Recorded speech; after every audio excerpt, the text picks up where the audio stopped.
तो एवरीवन, सो आज हम पढ़ेंगे सीटेट में हिंदी शिक्षण शास्त्र मतलब Hindi pedagogy.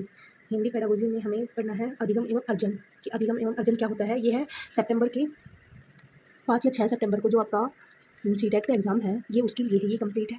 Hand written notes हैं जो मैं आपको पढ़ाऊँगी। आप एक बार पूरी क्लास लीजिए, अगर आपको समझ में ना आए तो आप लोग कमेंट करना। Thank you everyone. अभी चलो हम कंटिन्यू करते हैं। मैं इस बात की गारंटी देती हूँ, क्या आप एक बार इस चीज़ को पढ़ लेंगे तो आपको ये बहुत ईजी वे में समझ में आएगी और ये बहुत ईजी लगेगा आपको। ये बहुत हेल्पफुल वीडियो रहने वाली है। Thank you. चलो कंटिन्यू करते हैं। सो आज का हमारा टॉपिक है अधिगम एवं अर्जन, learning and acquisition. Okay, let's start. अधिगम अधिगम का अर्थ होता है सीखना। अर्जन का अर्थ होता है अर्जित करना या ग्रहण करना।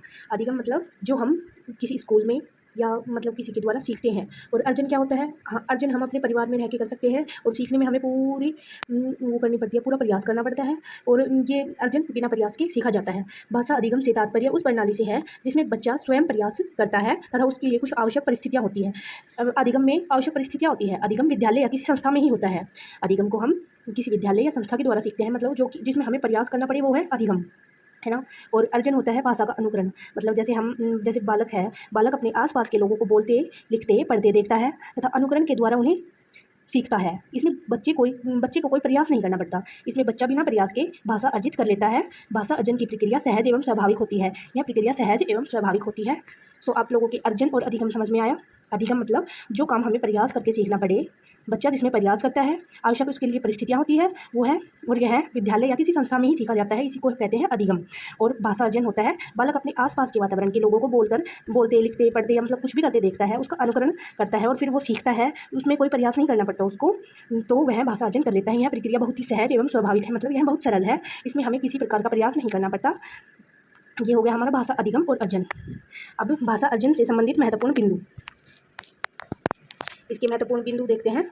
भाषा अर्जन मुख्यतः मातृभाषा का होता है। अर्जन मतलब मातृभाषा का होता है। जो हमारे घर में बोली जाने वाली, हमारे आस पड़ोस में बोली जाने वाली भाषा होती है वह हमारी मातृभाषा होती है। अर्थात मातृभाषा अर्जित की जाती है, न कि सीखी जाती है। मतलब जैसे हमारे घर में आस पड़ोस में जो भी व्यक्ति कुछ बोलता है तो वह हम देखते हैं, सीखते हैं। वो बिना प्रयास के हम उनको बोलना देखते हैं, मतलब कुछ भी करते देखते हैं, उसको बालक अनुकरण करता है तो वह अर्जित कर लेता है। उसको मातृभाषा अर्जित की जाती है, वो सीखी नहीं जाती। भाषा अर्जन व्यवहारिक पद्धति है। इसमें किसी प्रकार का बालक को प्रयास नहीं करना पड़ता तथा इसमें अनुकरण की आवश्यकता, अनुकरण की मुख्य भूमिका होती है। इसमें बच्चे को अनुकरण यानी नकल।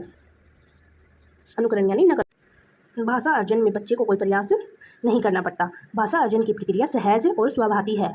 इसमें किसी अन्य भाषा का व्याघात यानी रोल नहीं होता। इसमें किसी दूसरी भाषा का कोई रोल नहीं होता। इसमें किसी व्याकरण की आवश्यकता भी नहीं होती। भाषा अर्जन में सर्वाधिक महत्व समाज का होता है।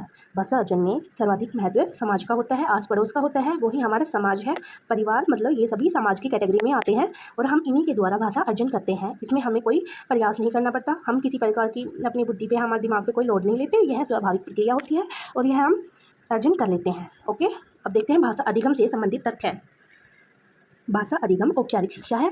औपचारिक शिक्षा के द्वारा किया जाता है। इसमें हमें स्कूल या किसी संस्था की आवश्यकता होती है जिसमें हमें कुछ आगे सीखना पड़ता है। तो हमने शुरू में पढ़ा था कि भाषा अधिगम प्रयास द्वारा सीखा जाता है। भाषा अधिगम विद्यालय से प्रारंभ होता है। भाषा अधिगम में बच्चे को प्रयास करना पड़ता है। भाषा के नियम सीखे जाते हैं, भाषा के नियम सीखे जाते हैं और अर्जन बिना किसी नियम के मतलब अनुकरण करके सीख लेते हैं हम। और इसमें व्याकरण की आवश्यकता होती है। भाषा अधिगम के द्वारा मानक भाषा सीखी जाती है। इसके द्वारा मानक भाषा सीखी जाती है। भाषा अधिगम में शिक्षक, विद्यालय, पाठ्यक्रम, पाठ्यपुस्तकें, शिक्षण पद्धतियाँ आदि की भूमिका होती है। ओके, भाषा से संबंधित मनोवैज्ञानिकों के तथ्य है। इसमें है पावलोव और स्किनर के अनुसार। पावलोव और स्किनर क्या कहते हैं? नकल पर रहने से भाषा की क्षमता प्राप्त होती है। चोम्स्की क्या कहते हैं? बच्चों में भाषा अर्जन की क्षमता जन्मजात होती है।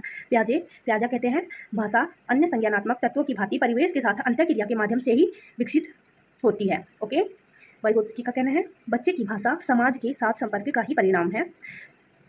तो ये है मनोवैज्ञानिकों के तथ्य। पावलोव और स्किनर क्या कहते हैं? नकल में रहने से भाषा की क्षमता प्राप्त होती है। चोम्स्की के अनुसार भाषा अर्जन जन्मजात होती है। प्याजे के अनुसार संज्ञानात्मक तंत्रों की भांति परिवेश के साथ अंतःक्रिया, मतलब जो समाज के साथ अंतःक्रिया की जाती है उसके द्वारा विकसित होती है। और वाइगोत्स्की का कहना है बच्चा भाषा समाज के साथ संपर्क का ही परिणाम है। ठीक है, अब अन्य महत्वपूर्ण बिंदु। मानक भाषा अथवा द्वितीय भाषा सीखने में मातृभाषा का व्याघात नहीं होता। बच्चे स्कूल आने से पूर्व ही अपनी भाषाई पूंजी से लैस होते हैं। गृह कार्य, होमवर्क बच्चे के सीखने को विस्तार देता है। मतलब जो खाली समय होता है उसका सदुपयोग हो जाता है गृह कार्य से, बच्चे के सीखने का विस्तार हो देता है ना। प्राथमिक स्तर पर शिक्षा का माध्यम बच्चे की मातृभाषा होना चाहिए। प्राथमिक स्तर पर ऐसा नहीं है कि बच्चे को सीधे जाते ही द्वितीय भाषा मानव भाषा का अधिगम करवा दिया जाए। उसमें बच्चे का पहली भाषा उसकी मातृभाषा होनी चाहिए, जो उसके परिवेश में वह शुरू से बोलता आया है, उसके द्वारा ही वह ज्ञान अर्जित करता है, अन्य भाषा सीखता है। ठीक है। प्राथमिक स्तर पर बच्चे को भाषा सिखाने का मुख्य उद्देश्य यह होता है कि बच्चा जीवन की विभिन्न परिस्थितियों में भाषा का प्रयोग कर सके। भाषा सिखाने का मुख्य उद्देश्य क्या होता है कि बच्चा जीवन के विभिन्न परिस्थितियों में भाषा का प्रयोग कर पाए। कक्षा में बच्चे मातृभाषा को सदैव सम्मान देना चाहिए।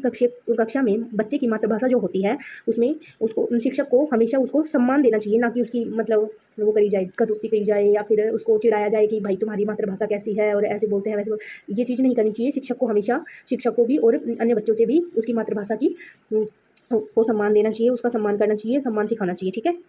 कक्षा में भाषा की विविधता संसाधन के रूप में कार्य करती है, यानी मतलब एक कक्षा में विभिन्न भाषाओं के, विभिन्न मातृभाषाओं के बच्चे जब होते हैं तो वह कोई वो नहीं होती, वह कक्षा में रुकावट पैदा नहीं करती, वह संसाधन के रूप में कार्य करती है। ठीक है। प्राथमिक स्तर पर बच्चे को भाषा प्रयोग के अधिक से अधिक अवसर देने चाहिए। यह भाषा शिक्षण के लिए सबसे अधिक आवश्यक है। अधिक से अधिक अवसर देने चाहिए, भाषा शिक्षण के लिए है अधिक आवश्यक है। ठीक है। तो आपके आज अधिगम और अर्जन समझ में आया। अगर आपको वीडियो अच्छी लगे तो लाइक, शेयर एंड सब्सक्राइब करें, और अगर इसको कंटिन्यू करना है, आपके समझ में आ गई है आज की अधिगम एवं अर्जन, तो फिर आप कमेंट कीजिए कि मेरे को और क्लासेस लानी है या नहीं लेके आनी। Thank you. फीडबैक ज़रूर दीजिएगा।